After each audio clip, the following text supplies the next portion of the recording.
आश्लिष्य समशीतोष्णम् आश्लिष्य समशीतोष्णं प्रस्वीन वनमारुतं जनास्तापं जगुर्भूत्य न कृष्णहृतचेतसा। शरद ऋतु का गोपिकाओं पर बहुत गहरा प्रभाव था। फूलों से लदे हुए वृक्ष और लताओं में से होकर बड़ी सुंदर वायु बहती, न अधिक ठंडी होती न अधिक गर्म होती। उस वायु के स्पर्श से सब लोगों की जलन तो मिट जाती, परंतु गोपियों की जलन और भी बढ़ जाती। उनका चित्त उनके हाथ में नहीं था, श्री कृष्ण ने उसे चुरा लिया था। शरद ऋतु आई, अक्टूबर नवंबर का महीना आज करेगा।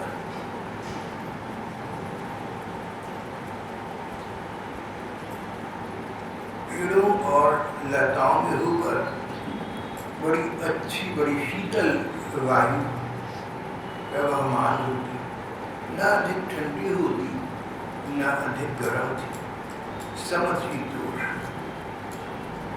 उस वायु के प्रवाह से, वायु के स्पर्श से सब लोगों की जलन मिट जाती,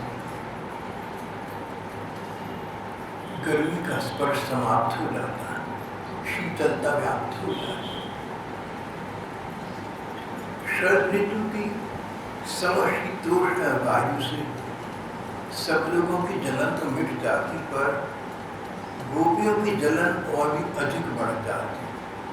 गोपिकाओं की जलन, हृदय की जलन और भी अधिक बढ़ जाती।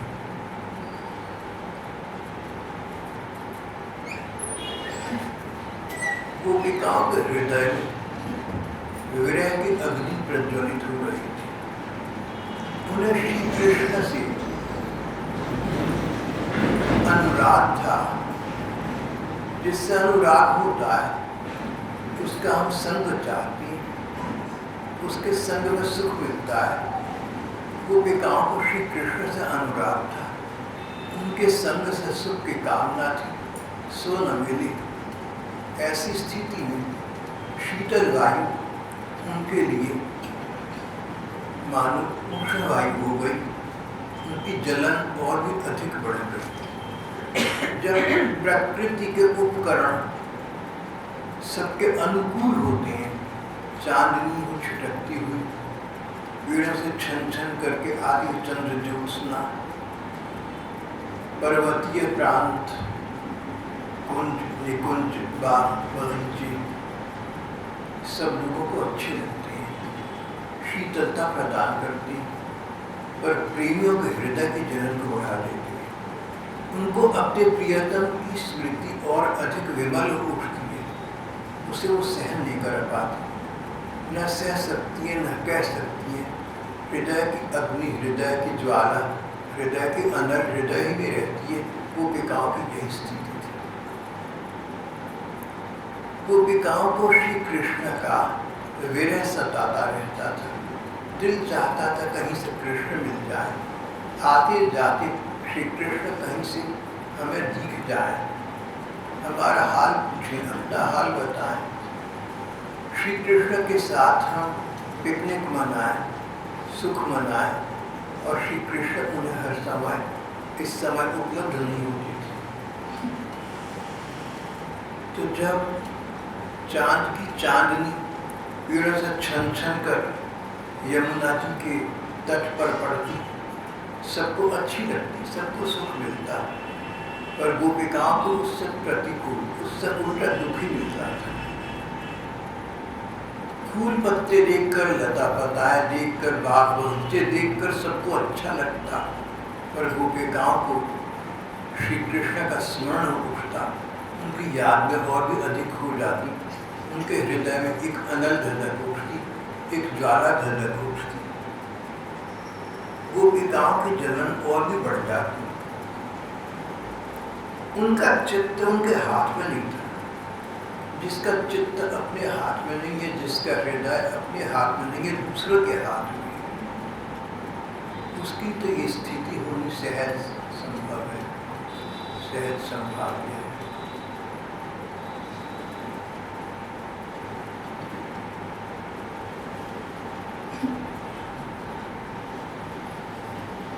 गोपिकाओं का चित्त उनके हाथ में नहीं था। श्री कृष्ण ने उसे चुरा लिया था। कृष्ण अपहृत चेतसा, गोपिकाओं का हृदय उनके अपने पास न रहा। उनकी उमंग तरंग, उनकी भावनाएं, भावुकताएं, उनकी संवेदनशीलताएं सब श्री कृष्ण के वश में हो गई। श्री कृष्ण ने अपने व्यक्तित्व से, अपनी वाणी, अपने व्यवहार से गोपिकाओं का हृदय इस प्रकार अपनी ओर आकृष्ट कर दिया था। अब उन्हें उठते बैठते, गाते पीते, चलते फिरते श्री कृष्ण का विचार आता रहता, उनका स्मरण होता रहता। उन्हें एक पल को भी कल न मिलती, चैन न मिलता। साहित्य में इसे, मन की इस स्थिति को पूर्व राग कहा है। पूर्व राग किसी से मिलने की इच्छा, उसके विषय में सुनकर, उसे देखकर किसी कारणवश हमारा नायक से अनुराग हो गया तो संग की कामना जाग गई, संग सुख की इच्छा उद्दीप्त हो गई, संग प्राप्त न हुआ, मन उदास रहने लगा, मन उदासीन गंभीर रहने लगा। पूर्व राग, मिलन से पूर्व ही मिलन की कामना, और उसमें सारा संसार खो गया, भूल गया। गोपिकाओं की ये स्थिति बन गई थी।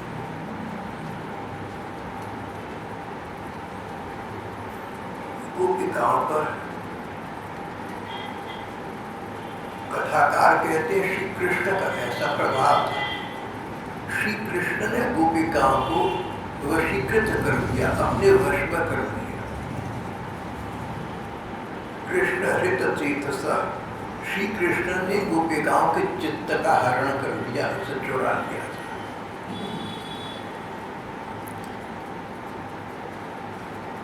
श्री कृष्ण का इस प्रकार का व्यक्तित्व था।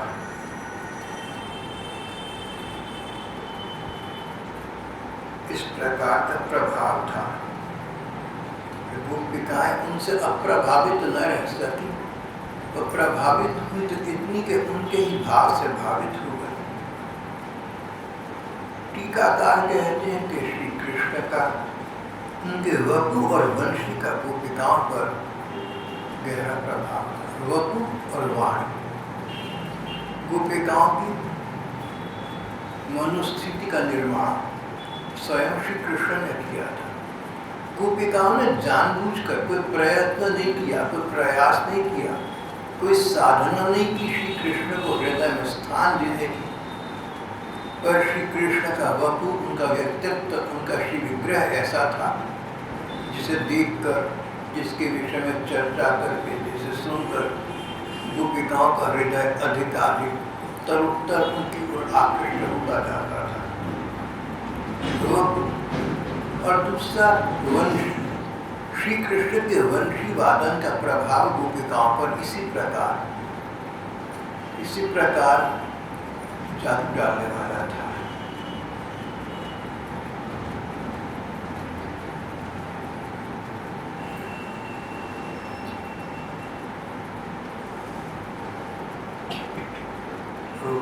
और वंशी का प्रभाव था गोपिकाओं पर। वह श्री कृष्ण का रूप सौंदर्य, श्री कृष्ण का शरीर, श्री कृष्ण का शरीर विग्रह गोपिकाओं के सामने आता, वे उसमें मदमस्त हो जाते। श्री कृष्ण का रूप ही इतना सुंदर था। 3 प्रकार की त्रिविध माधुरी से गोपिकाएं श्री कृष्ण में तन्मय रहने लगी। त्रिविध माधुरी, श्री कृष्ण के रूप का सौंदर्य, श्री कृष्ण की वंशी का सौंदर्य और श्री कृष्ण का त्रिविध सौंदर्य में उसका प्रभाव।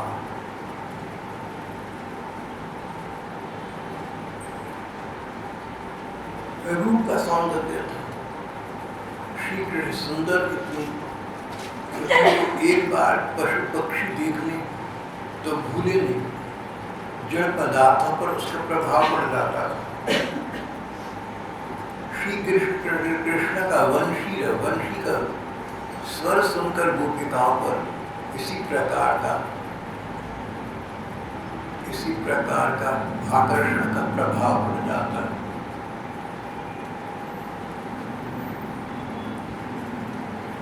श्री कृष्ण का श्री विग्रह सुंदर था, उनकी वंशी का प्रभाव मादक था, सुसत्व था, पर गोपिकाओं पर जितना गहरा इसका प्रभाव पड़ा, उतना गहरा प्रभाव सभी ब्रजवासियों पर तो नहीं पड़ा और सब पर एक समान भी नहीं पड़ा। कुछ पर प्रभाव पड़ा, उनका वात्सल्य, बुजुर्ग बड़ी गोपिकाओं का श्री कृष्ण के प्रति वात्सल्य जागा। छोटा बच्चा है, हमारे बच्चे के समान वात्सल्य भाव का उद्दीपन हुआ। जो गोप सखा थी, श्री कृष्ण के बराबर की सखा थी, ग्वाल बाल थी, उनमें श्री कृष्ण के प्रति सखा भाव जागा। था भी सखा भाव, बना भी वही रहा। श्री कृष्ण के प्रति कहीं कैसा भावोद्दीपन हुआ। इन गोपिकाओं में ही श्री कृष्ण के प्रति कामता भाव का उदय हुआ। कामता भाव, सर्वस्व समर्पण का भाव। श्री कृष्ण हमारे लिए सब कुछ है, इनसे ऊपर कोई नहीं है, इनसे ऊपर कुछ नहीं। जहाँ जहाँ जगत में नाती रिश्ते हैं वहाँ अपने स्थान पर हैं, पर श्री कृष्ण के मार्ग में, श्री कृष्ण के अनुराग मार्ग पर बाधा बने तो उन संबंधों को त्याग कर गोपिकाएं श्री कृष्ण के ही पास आ जाए।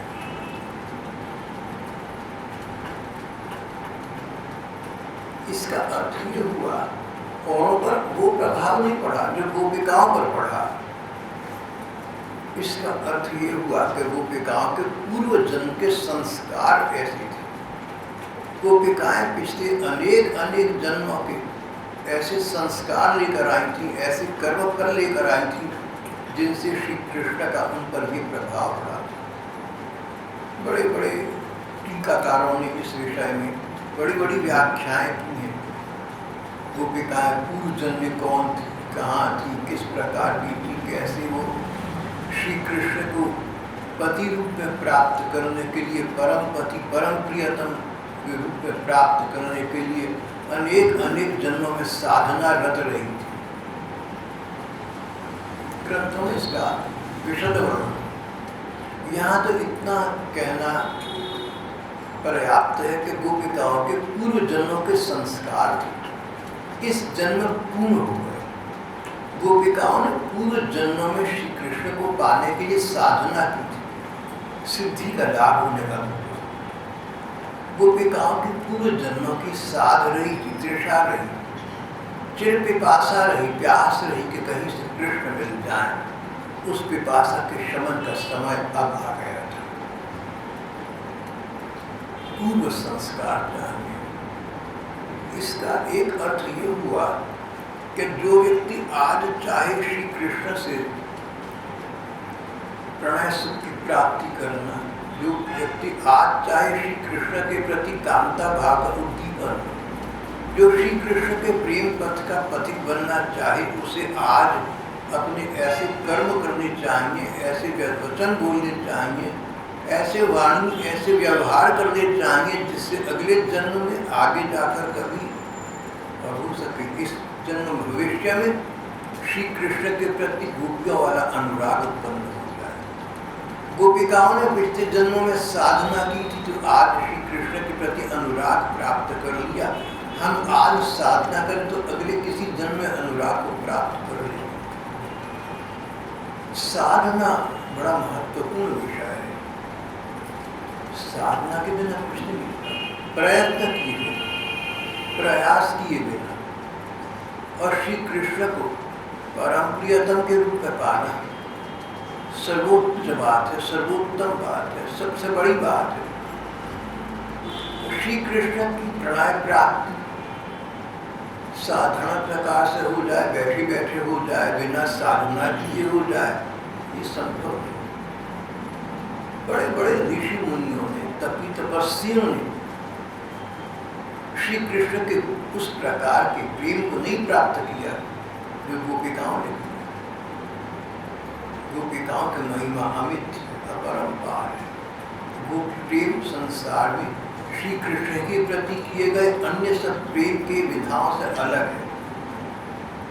यद्यपि जसोदा नंद अरु ग्वाल बाल सब धन्य, यद्यपि जसोदा नंद अरु ग्वाल बाल सब धन्य। यशोदा जी धन्य है, नंद बाबा धन्य है जिनको श्री कृष्ण के प्रति प्रेम प्राप्त है। ग्वाल बाल सब धन्य, ग्वाल बाल जिनका श्री कृष्ण के प्रति सखा भाव था, घंटों घंटों उनके साथ वन में रहते थे, वो ग्वाल बाल धन्य। इसमें कोई संदेह नहीं, कोई संशय नहीं। यद्यपि जसोदा नंद अरु ग्वाल बाल सब धन्य, ताते इस ब्रज धाम में गोपी भई अनन्य। पर गोपियां जो इस ब्रज धाम में अवतीर्ण हुई है, ये तो अनन्य है, इन जैसा अन्य कोई नहीं है, न यशोदा, न बाबा, न बाल बाल सखा। हमारे प्रणय साहित्यकारों ने ऐसा स्पष्ट निर्देश कर दिया। ये दोहा मुझे बहुत पसंद है। यद्यपि जसोदा नंद अरु ग्वाल बाल सब धन्य, ताते या ब्रज धाम में गोपी भई अनन्य। पर गोपिकाएं अनन्य है, गोपिकाएं सबसे अलग है, वो तो सर्वश्रेष्ठ है, वो तो भक्तों की, प्रेमियों की श्रोमणी। उनका स्थान कोई ले नहीं सकता, उनका स्थान लेने की कोई कल्पना भी नहीं कर सकता। अपना अपना सुख है, वात्सल्य का अपना सुख है, माँ बच्चे के प्यार का अपना सुख है, सखा भाव का अपना सुख है। पर सखी भाव का सुख, श्री कृष्ण परम सखा है, हम उनकी सखी हैं, हम उनकी प्रियतमा हैं, हम उनकी प्रेयसी हैं, हम उनकी सर्वस्व हैं, वे हमारे सर्वस्व हैं। इस प्रकार का भाव जो गोपिकाओं में उद्दीप्त हुआ, उसका अन्यत्र कोई, उसके अन्यत्र कोई तुलना नहीं हो सकती। वो तो अप्रमेय है, अतुलनीय है, अप्रतिम है, अतुलनीय है, उसकी तुलना नहीं हो सकती। अप्रतिम है, उसकी प्रतिलिपि, उसकी दूसरी कॉपी नहीं हो सकती।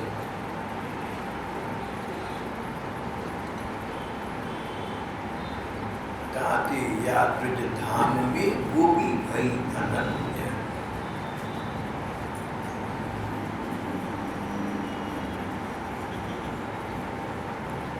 गोपिकाओं वाली स्थिति को प्राप्त करना मानव जीवन का चरम लक्ष्य है, परम लक्ष्य है। इससे परे कुछ नहीं, इससे ऊपर कुछ नहीं, इससे अधिक सुंदर सुखद भी कुछ नहीं। जो सबसे हृदय को अच्छी लगने वाली वस्तु है, वो श्री कृष्ण के प्रेम का सुख है। उसी को हम गोपी भाव कह रहे हैं। ग्रंथों में तो यहाँ तक वर्णन आता है कि शिव जी भगवान का ही स्वरूप है, भगवान स्वयं है, और सदा भगवान के चिंतन में लगे रहते हैं।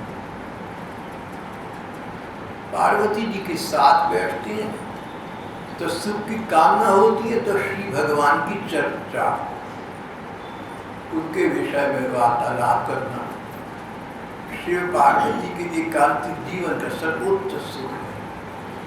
इस प्रकार एक बार शिव जी भगवान कृष्ण से मिलकर कहने लगे कि प्रभु, मैं आपका सर्वानंददायी स्वरूप दिखना चाहता हूँ। आप स्वयं मुझे बताइए कि आपके लिए आपको क्या भाव अच्छा लगता है। बोले गोपी भाव। गोपी भावेन देवेश, ये देववर गोपी भाव मुझे सर्वोत्तम लगता है। तो भोले बाबा आदि शंकर कहने लगे कि अच्छा बताइए, इस गोपी भाव की प्राप्ति किसी व्यक्ति को सहन कैसे हो सकती है। तब भगवान ने स्वयं कहा कि दिव्य वृंदावन धाम में यमुना नदी के नीर तीर पर गोपिकाओं के साथ क्रीड़ा करते हुए श्री कृष्ण का ध्यान करना और प्रार्थना करना, याचना करना, पल्ला पसार कर भीख मांगना कि हे कृष्ण, गोपिकाओं जैसा प्रेम मुझे प्रदान करो। गोपी प्रेम की महिमा अपरिमित है, उसका परिमाण नहीं हो सकता। श्री कृष्ण का ध्यान करना, गोपिकाओं के साथ उनके रूप का ध्यान करना, गोपी कृष्ण के मंत्रों का जप करना, मन को उस पर लगाना, गोपी भाव प्राप्ति के कुछ उपाय है। बस सीधी बात तो ये कि हमारा वर्तमान का जीवन इस प्रकार का हो जिसमें हम अपने मन को सब समय नहीं तो अधिक से अधिक समय श्री कृष्ण में लीन रख सकें, कृष्णमय रखें, कृष्ण में तन्मय रखें। तन्मयता और ध्यान, श्री कृष्ण का ध्यान करो, निधिध्यासन, श्री कृष्ण के रूप का मन की आंखों से ध्यान करना, अधिक समय करना, जितना अधिक समय हो उतना अधिक करना। ध्यानेन याम पदयो प्रदवीं सखेति, श्री कृष्ण के रूप का मन की आंखों से ध्यान करते रहना, ये इतना महान साधन है कि इससे स्वयं श्री कृष्ण की प्राप्ति हो जाती है। ध्यानेन याम पदयो पदवीं सखेति। एक बार रास महाराज के प्रसंग में कौतुक और श्री कृष्ण छिप गए, अंतर्धान हो गए, गोपिकाओं की ललक तलक जाग गई, बहुत खोला, अंततः सामने आई। तो गोपिकाओं ने श्री कृष्ण को प्रताड़ना दी। गोपिकाओं ने कहा, कृष्ण अगर तुम सीधे सीधे हमें मिल जाते हो तो ठीक है, और नहीं तो हम ध्यान द्वारा तुम्हारी प्राप्ति कर ही लेंगे। श्री कृष्ण को मानो चेताया, उनको प्रताड़ना दी, उनको धमकी दी। एक प्रकार ध्यान के द्वारा प्राप्ति हो जाती है तो धर्म की शास्त्र सम्मत सिद्धांत, सारे धर्म ग्रंथ, सारे शास्त्र, सारा प्रणय साहित्य, सारी प्रेम की पुस्तक है यही कहती कि ध्यान करो भगवान का तो भगवान मिल जाएंगे। तो सिद्धांत बना हुआ है, जैसे 2 और 2 जमा करो तो 4 बनेगी ही बनेगी, इससे कौन रोक सकता है। इसी प्रकार ध्यान करने से श्री कृष्ण की सिद्धि प्राप्ति हो जाए, इसको कौन रोक सकता है, स्वयं श्री कृष्ण में नहीं रोक सकते। तो गोपिकाओं ने श्री कृष्ण से कहा, ध्यानेन याम पदयो पदवीं सखेति, हे सखा, यदि तुम सीधे सीधे अपने दर्शन हमें नहीं देते, अपनी प्राप्ति हमें प्रदान नहीं करते, तो ध्यान के द्वारा हम कर ही लेंगे। वो तो शास्त्र सम्मत सिद्धांत है, वो तो सभी के वश में।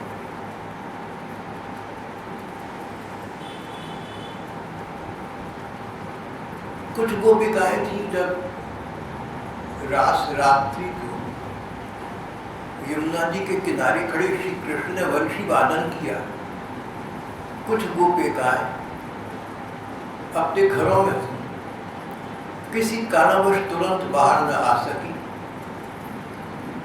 उनका श्री कृष्ण प्रति तन्मयता का भाव जागृत हुआ, गोपिकाएं तन्मय हो गई, श्री कृष्ण के ध्यान में खो गई। इतना खो गई कि मन की आंखों के सामने उनके श्री कृष्ण प्रकट हुए। अनुरक्त गोपिकाओं को लगा कि श्री कृष्ण ने हमें हृदय से लगा दिया। विचित्र बात, जो गोपिकाएं जा न सकी, पहले उनको श्री कृष्ण योग की विरह की अग्नि उद्दीप्त हुई, विरह की आग जल गई, उसमें उनके बचे कुछ संस्कार नष्ट हो गए। परिणाम ये कि श्री कृष्ण उनके ध्यान में प्रकट हुए, श्री कृष्ण ने उनको हृदय से लगा लिया और ये गोपिकाएं, इनके शरीर मानो यहाँ समाप्त हो गए और अपने दिव्य शरीर से, अपने चिन्मय शरीरों से ये गोपिकाएं श्री कृष्ण से वहाँ जा मिली जहाँ श्री कृष्ण यमुना जी के किनारे खड़ी बंशी पर वादन कर रही थी। कहीं तो ऐसा कहते हैं कि ये गोपिकाएं पहले पहुंच गई और जो गोपिकाएं घरों से भाग कर निकली थी, जिनको रास्ता तय करना पड़ा, उनको अधिक समय लगा था। आत्म रूप से, सूक्ष्म रूप से हम कहीं भी जल्दी पहुंच सकते हैं और भौतिक रूप से जाएंगे तो रास्ता तय करना पड़ेगा। भगवान को तो कहीं आना जाना नहीं पड़ता, कहीं भी प्रकट हो जाते परमात्मा है। अगर जीवात्मा रूप से भक्त उनके पास पहुंचे तो आत्मा रूप से पहुंचेगा, जहाँ भगवान है वहीं उपस्थित हो जाएगा। वो गोपिकाओं के साथ ऐसा ही हुआ था। ये ध्यान की महिमा है। जब एक बार बहुत बार ये प्रसंग चला कि श्री कृष्ण गोपिकाओं को विरह व्यथित छोड़कर चले गए, तो उन्होंने ये उदाहरण दिया स्वयं, कहने लगे गोपियों, तुम्हें पता है कि रात के समय जो गोपिकाएं पीछे रह गई थी, ध्यान मग्न होकर उन्होंने मुझे पहले प्राप्त कर लिया था और मैं इसीलिए छिप गया था कि अब तुम्हारा ध्यान मुझ पर इतना अभिनिविष्ट हो जाए, तुम्हारा ध्यान मेरे में इतना लग जाए कि इस ध्यान के द्वारा तुम्हें मेरी प्राप्ति सदा सदा के लिए हो जाए। ध्यान ध्यान पदयो पदवी सखी।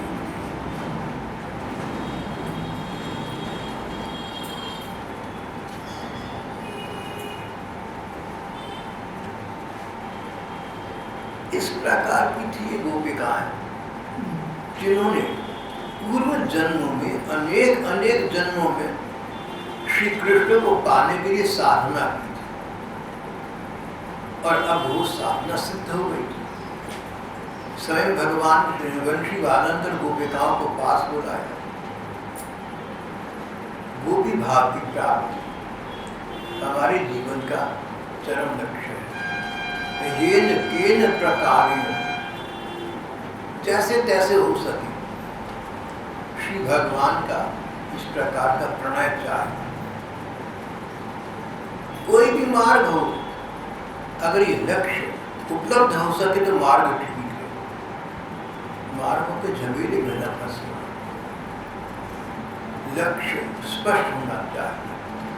लक्ष्य स्पष्ट हो, श्री कृष्ण की प्रणय प्राप्ति, फिर जिस भी मार्ग से ये प्रणय प्राप्त हो सके उस मार्ग पर चलकर उस तत्व वस्तु को प्राप्त करना जीवन की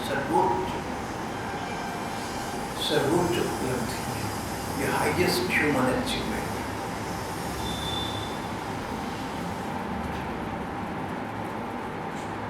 एक बार गीता प्रेस प्रकाशित अंग्रेजी कल्याण में यहाँ के भाई बहनों ने मेरा एक लेख भेजा, अंग्रेजी में था। उसका अंतिम वाक्य था कि गोपी भाव की प्राप्ति is the best human attainment. तो संपादकों ने लगा दिया दी हाईएस्ट ह्यूमन अटेनमेंट। ये उनका संपादकीय परिवर्तन मुझे जचा। सर्वोत्तम नहीं, सर्वोच्च है। सर्वोत्तम तो अपनी अपनी राय में अलग अलग व्यक्ति का अलग अलग भी हो सकता है, पर सर्वोच्च तो जो है वही रहेगा। द हाईएस्ट ह्यूमन अचीवमेंट, सर्वोच्च प्राप्ति।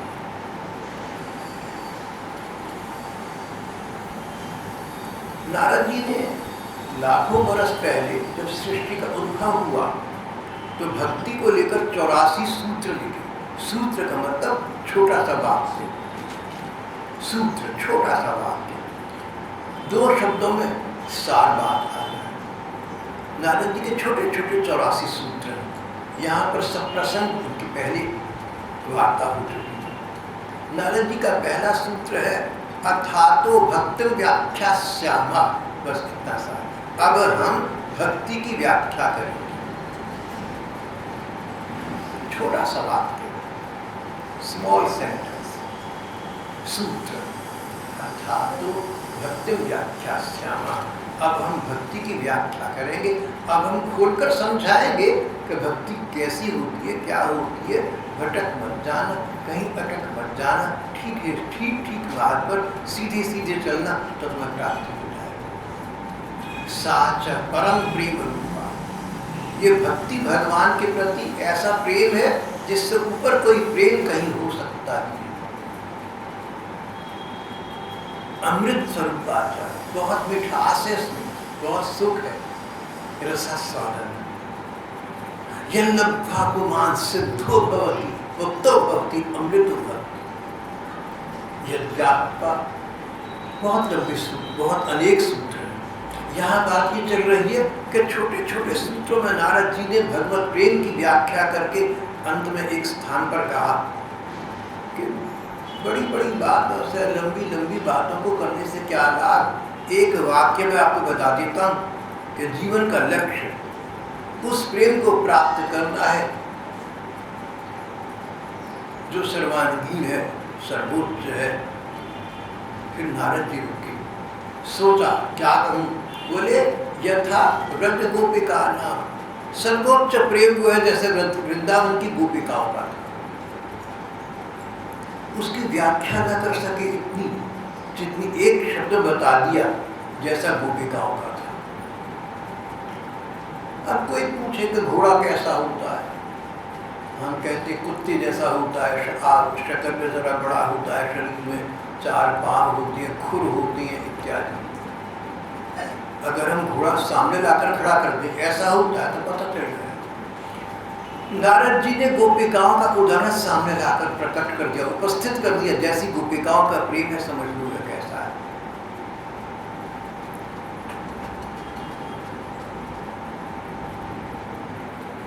यथा व्रज गोपिका अस्त्येव विवम, ऐसा ही होता है। अस्त्येव विवम, बिल्कुल ऐसा ही होता है।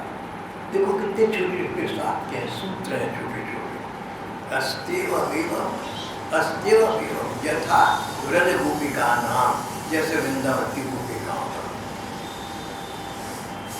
कोई कोई कहती है और ठीक कहती है कि गोपी प्रेम तो उच्चतम आदर्श है, असमोर्ध्व है, इससे ऊपर तो कुछ है ही नहीं। भला हम साधारण जीव गोपी प्रेम की कल्पना भी कैसे कर सकते हैं। बात ठीक है, हम लोग तो गोपी प्रेम की कल्पना भी नहीं कर सकते।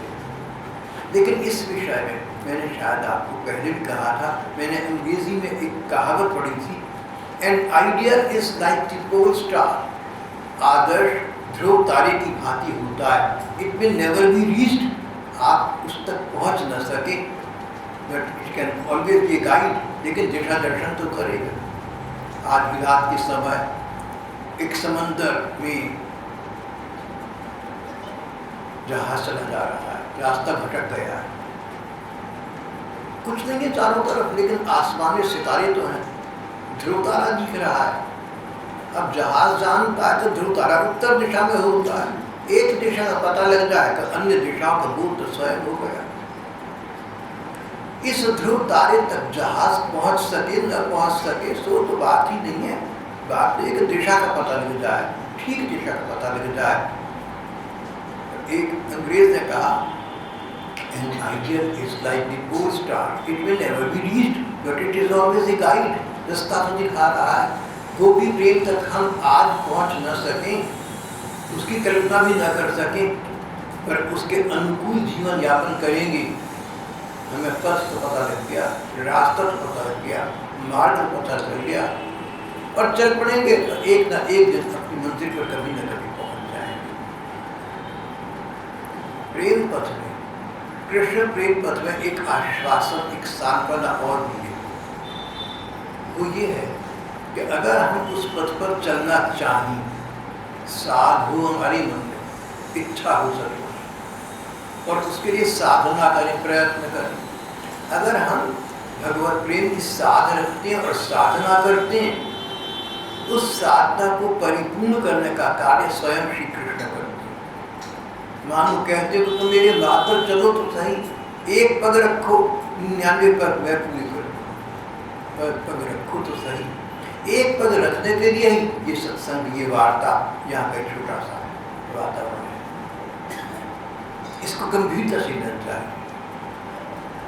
इसको ये ना समझो कि कथा सुनी अच्छी लगी आ गई, कोई कहे भाई साहब अच्छा बोल रहे थे, कोई कहे सत्संग अच्छा हुआ, भैया इन बातों से कोई विशेष महत्व नहीं है। महत्व तो ये तुम्हारे मन पर स्थायी प्रभाव क्या पड़ा, जीवन पर्यंत तुम्हारे मन पर प्रभाव पड़ जाए वो क्या है। जब तुम यहाँ से जाओ तो रिक्त हस्त न जाना, खाली हाथ न जाना, तो पल्ली में गांठ बांध देना किसी वस्तु, जो पूरा आगे का समय, रात को और कल को, जीवन में शेष समय को समर्पित कर दे, सार्थक कर दे। जीवन का लक्ष्य निर्धारित करना है। कृष्ण प्रेम लक्ष्य है तो साथ साधना उसका मार्ग है, उस मार्ग पर चलना है। मार्ग पर चलना केवल यहाँ के 40 मिनट नहीं है, मार्ग पर चलना 24 घंटे। जब आप घर में हैं, बाहर हैं, कहीं रिश्तेदारी में हैं, दोस्तों के यहाँ हैं, किसी क्लब में हैं, किसी मॉल में हैं, किसी प्रोजेक्ट में हैं, कहीं भी हैं, आप जहाँ भी हैं, वहाँ आपका मन कहाँ है ये देखना है। माइंड योर माइंड पीस, मन को देखो ये कहाँ जाता है। आप वहीं हैं जहाँ आपका मन है। आप किसी शॉपिंग मॉल पर, किसी प्रोजेक्ट में, अगर आपका मन उस समय श्री कृष्ण चिंतन कर रहा है तो आप सचमुच श्री कृष्ण के दिव्य वृंदावन धाम में।